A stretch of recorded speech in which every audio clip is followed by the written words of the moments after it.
This screencast is about piecewise functions, which are special functions that are broken up over their domain into parts.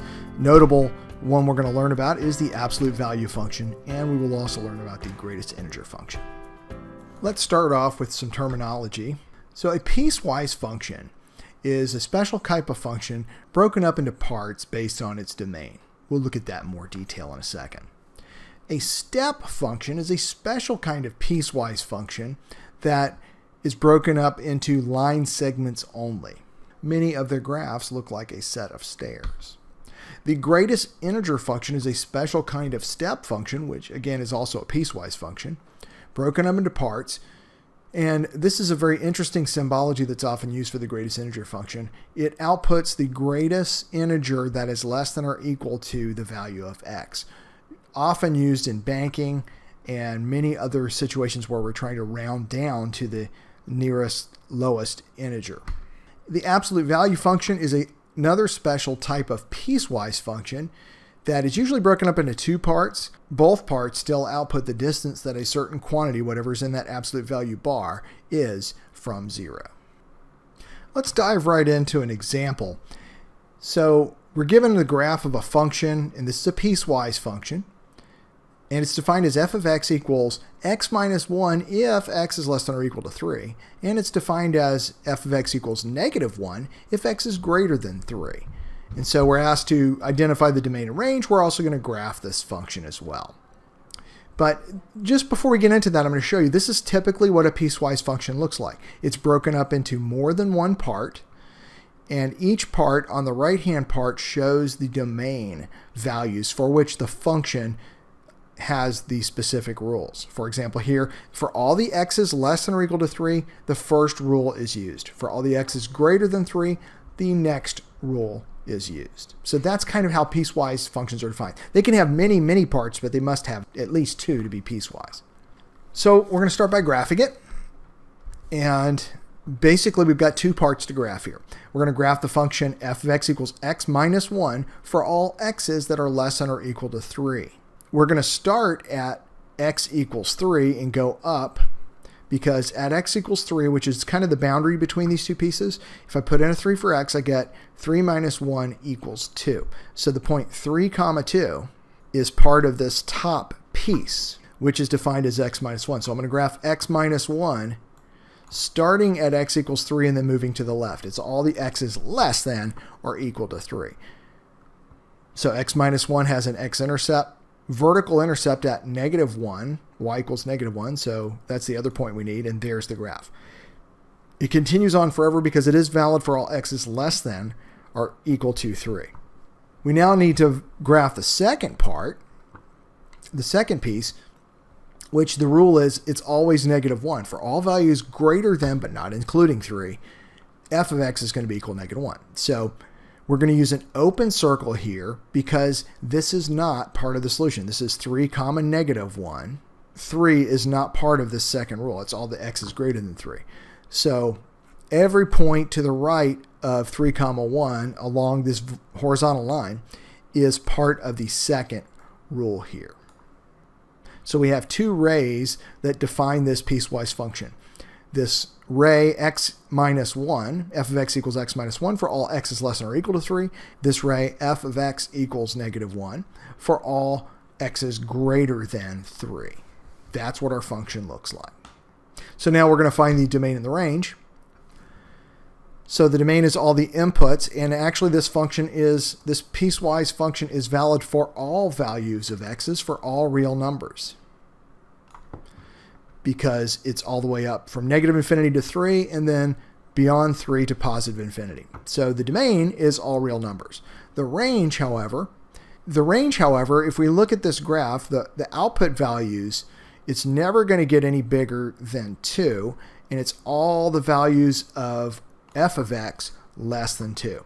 So the range is all values of f of x where f of x is less than or equal to 2. It can actually be 2 up here at this maximum point of 3 comma 2. So that's our domain and range of this piecewise function. So another skill is to be able to take a graph and reverse engineer it into the equation of a piecewise function. So what we're going to do is break the graph up into its pieces, and typically we're going to go from left to right, from negative infinity to positive infinity as we're writing this. So for all the x values up into, but not including 2, the graph is defined by this ray here. So starting at the point 2 comma negative 2 and to the left, for all x values less than 2, the function is linear, and it is defined as x minus 4. We know that because the vertical or y-intercept is at negative 4, and the slope is positive 1. So f of x equals x minus 4 defines that left-hand piece of the function. The right-hand portion of the function begins at 2, includes 2 because it's a closed circle, and is a horizontal line. So it is the equation f of x equals 1. And that's for all values of x that are greater than or equal to 2. So to write this as a piecewise function, we have f of x equaling 2 pieces. For all x's less than 2, it's defined as the equation f of x equals x minus 4. For all x's greater than or equal to 2, because of the closed circle, it is defined as f of x equals 1. And that is our piecewise function. Next, we'll look at an example of a step function, which is a special piecewise function that is defined by linear parts. So we have an example where a psychologist charges counseling sessions at the rate of $85 per hour or any fraction of the hour. So we're going to draw a graph that represents this situation. So the total charge is always a multiple of $85. So if the session is greater than 0 hours but less than or equal to 1 hour, then it's going to be $85. If it's greater than an hour but less than or equal to 2 hours, then it's going to be $170, and so on, always increasing, stepping up to the next multiple of $85. So we're going to make a table for this. And for all our hours up to and including 1, it's $85. Between 1 but not including 1, anything over the 1 and less than or equal to 2 is $170, and so on. Now we're going to make the step function of this. So with our time in hours on the horizontal axis and our cost that we're going to pay in the vertical axis, this defines the step function for the cost of that psychologist. So you notice from at 0, it's 85, and anything from 0 to 1 hour, including 1, is 85. At 1 hour, it instantly steps up to 170. Anything over an hour, but less than 2 hours, but including 2 hours, is 170, and so forth. You can see how this kind of looks like a staircase, hence the name step function. There's always an open circle on the left end point and a closed circle on the right end point because it's up to and including that next hour. So we're going to look at a special type of piecewise function, and that is an absolute value function. F of x equals the absolute value of x is the parent function of that family. And it's really kind of a 3-part piecewise function. It is going to be, f of x is going to be a value of x for all x's that are greater than 0. So you can see all x's greater than 0, we have a f of x equals x, a slope of 1. At the instant x is equal to 0, though, there's a discontinuity in this graph. And so when x equals 0, the function itself is 0. And then for all x's less than 0, we have a negatively sloping line. You remember slope is defined from left to right, so it is f of x equals negative x for all the x's less than 0. You'll notice the shape of the graph is that of a sort of a V. That's typical of the absolute value family. The domain of the absolute value function is all real numbers. We can put any number into it.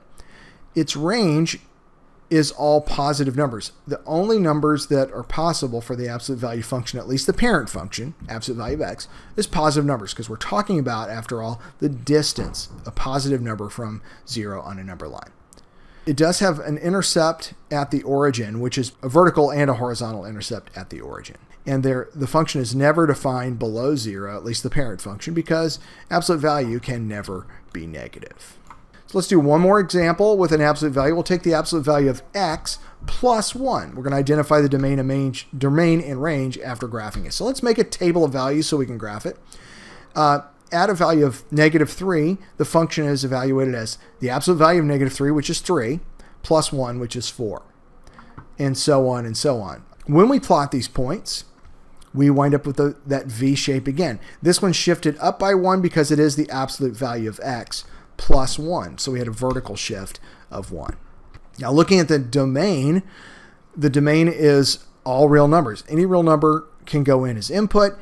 Only certain numbers can come out in the range as output. You'll notice 1 is kind of the y, or f of x equals 1 is the minimum of this graph. So it's all y's or f of x's greater than 1 or equal to 1. This screencast was about being able to create and understand piecewise functions, which are functions that are broken up into parts, including notably the absolute value function.